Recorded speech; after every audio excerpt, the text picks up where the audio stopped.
Hi guys, napaibig sa pusit. So ayan, ako Diyos ko, kahirap ang maglinis. Tadan, ayan. So ayan, kahit po ako hirap na hirap sa kalooban kong maglinis ng pusit. Dahil nga nung mga tentacles niyang, ayan na parang alam niyo na, mukhang ano. Ito, ayan, magluluto po tayo ng ginataang pusit. So ito guys, yung ating mga ingredients. Meron tayong bawang, luya, sibuyas, tapos talagyan natin siya ng talong at siling haba. And syempre, hindi mawawala ang gata. So, ayun, luto na tayo, guys. So, ilalagay natin ang sibuyas. Then, bawang. Yun, ihahalo lang natin po ito. Sibuyas, bawang, and then, luya. So, ayan, ito po yung luya natin. Gisa-gisa lang natin yan, guys. Gisa-gisa. Gisa-gisa. Yan. Ganyan-ganyan lang natin ito. And then, ihuhulog na natin itong ating mga pusit. So, ayan. Tada! Yun! Naman. So, hahaluin lang po natin yan ng bahagya. Ang ganyan. Ayan. Ayan, lalagyan nga din po pala natin ito ng paminta. So, hinamay ko na. Paminta. Ang gagawin ko nga po pala is adobo sa gata. So, lalagyan natin lang ito ng konting toyo lang. Ayan. Para lang lumasa siya. Toyo and suka. So, wag niyong hahaluin yan guys pag nilagyan niyo siya ng suka. Ayan. Konti lang. Para kemi lang na adobo sa gata. Pag lang hindi lumasa yung umamoy yung adobo niya. So, ayun. Konting oras lang natin. Kasi pagka matagal niluluto ang pusit is kumukunat siya. So, yan. Huwag munang haluin. Yan. Simmer natin siya ng mga ilang minutes. Siguro mga 3 minutes dahil ng suka. So, ayun guys. After ng mapasingaw natin or mapakulo natin yung kanyang suka is isa-set aside ko itong ating mga pusit na ito. Kasi, lulutuin ko naman yung gata. So, ganyan ako magluto ng adobo sa gata na pusit. Kasi nga, pag matagal niluluto yung pusit is makunat. So, ayan. Wait lang, guys.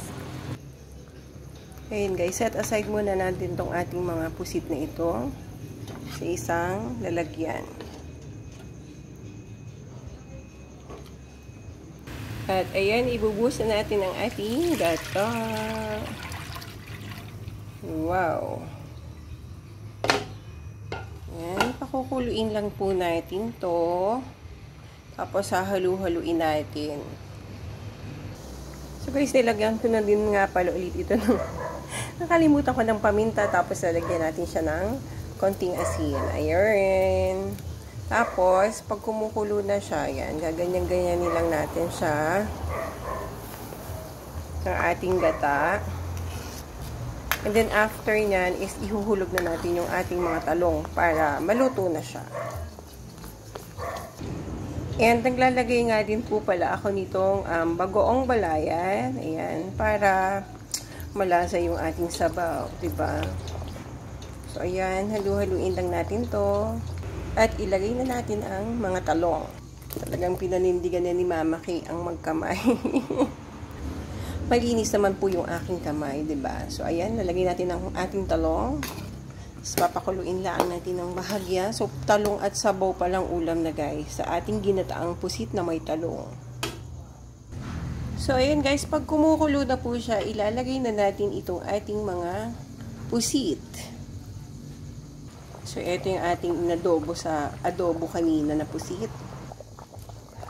Hindi ko na sinama yung sabaw kasi hindi lalapot yung ating gata kapag sinama pa natin yung sabaw yung adobo kanina dun sa pusit. So, ayan. Pag nalagay na natin, guys, haluin lang natin to. Tapos, ayun na, papaiga-igahin lang natin to para lumapot siya.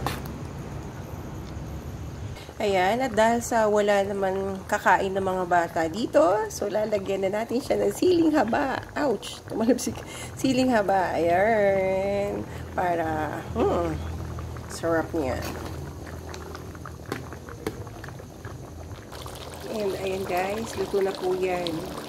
Atin lang igahin ng konting-konti na lang. At luto na ang ating ginataang pusit na may talong. Ayan. Diba? Yum, yum.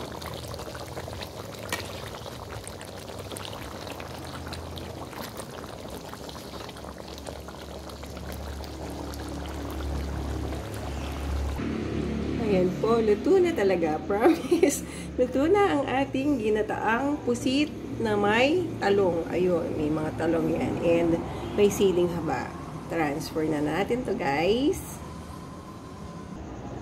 So, ito guys. Yan. Yum, yum.